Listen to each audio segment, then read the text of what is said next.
Alright, back to another album review. For this review and the next one, I'll be talking about a band that you've probably never heard of called The Network. The Network is a new wave / synth punk band that was originally formed in summer of 2003, but later became inactive in October of 2005. They did get back together in 2020, but we'll get back to that in the next review. One thing I'd like to mention is that before discovering The Network, I never even knew that synth punk was even a thing. You know, that's sometimes referred to as electropunk, but you know what I mean. I actually looked online for a list of other synth-punk bands. Turns out there's hundreds of them. Most of them are bands that I've never heard of, but there are two that I recognize, The Network and Devo. I know that Devo have mostly been in the realms of new wave, synth-pop, and electro rock, and electronic rock. I never even knew that they ventured into synth-punk, but that's a story for another day. Anyways, The Network consists of Fink performing lead vocals and lead guitar, Van Gogh on bass, the Snoo on drums, Balducci on rhythm guitar, Z on keyboards, and Captain Underpants on the keytar. I'll be honest and say that I never even heard of The Network until I did research on Green Day's discography. And that's when I found out that The Network is actually a side project by the guys from Green Day. When researching The Network, I read that Fink is actually Billy Joe Armstrong, Van Gogh is Mike Dirnt, the Snoo is Trey Cool, and Balducci is Jason White. The identities of Z and Captain Underpants are still a mystery. All I know is that the guys from Green Day know who they really are. I think Z might actually be Jason Freeze, and Captain Underpants might actually be Kevin Preston. But I'm not certain about this, despite the fact that Kevin and Jason have worked with Green Day during live shows, and with their side project, Foxborough Hot Tubs. Anyways, Green Day initially denied any involvement with The Network, but it wasn't until 2013 when Mike Dirnt came forward, revealing that The Network was actually a Green Day side project.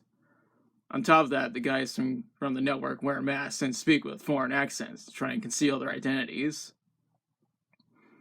Speaking of which, today's review is on The Network's debut album, Money Money 2020. Now, this album was recorded in 2003 at Studio 880 in Oakland, California, which is the same studio where Green Day recorded some of their albums. The album was self-produced, meaning The Network produced it by themselves. It was engineered and mixed by Chris Dugan and Reto Peter, and both those guys have actually worked with Green Day.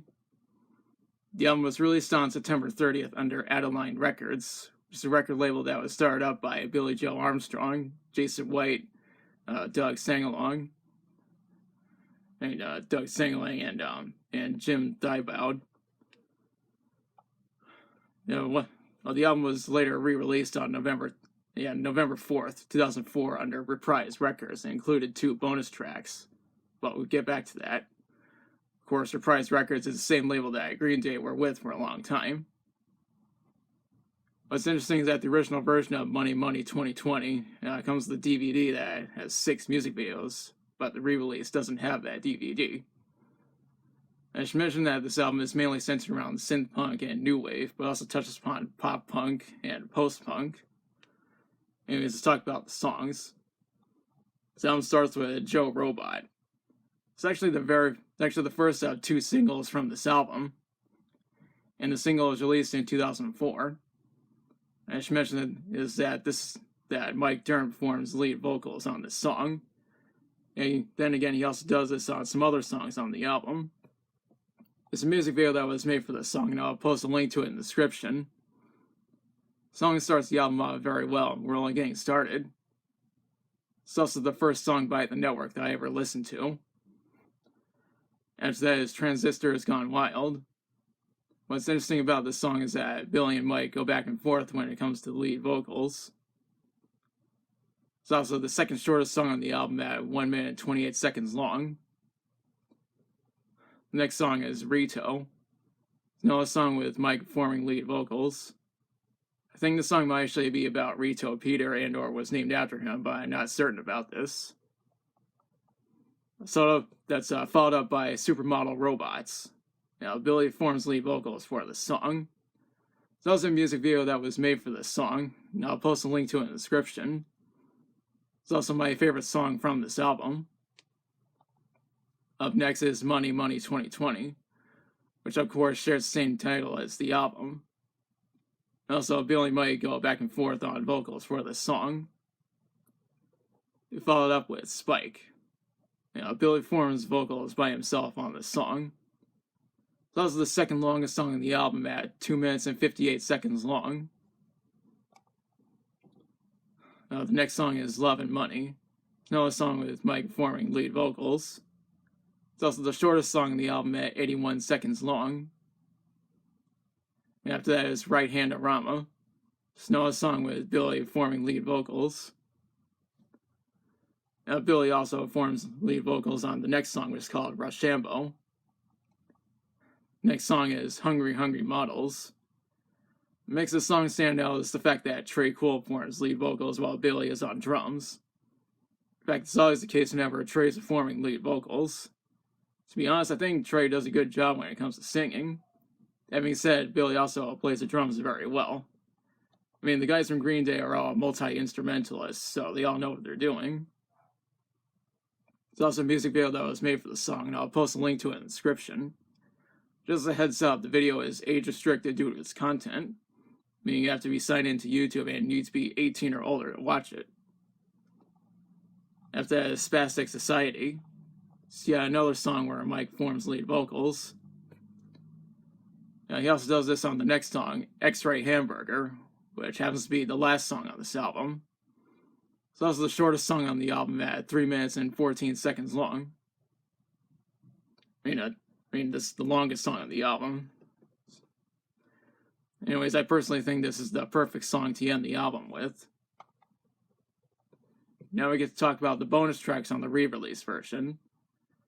The first is actually a cover of the song Teenagers from Mars by Misfits. I've heard the original version and it's a good song. To be honest, I think the network knocked it out of the park with this cover. If you have the version with the bonus tracks, and this is the longest song at 3 minutes and 32 seconds long. This cover was released as a single in 2004. There's also a music video that was made for the cover, and I'll post a link to it in the description. The second bonus track is called Hammer of the Gods. If you have the re-release version, then this is not only the final song, but also the last song to have Mike performing lead vocals. Now, as you can see, my copy does not have those bonus tracks. However, it does have the DVD. As you can see, the CD right there. And there's the DVD, which of course has music videos.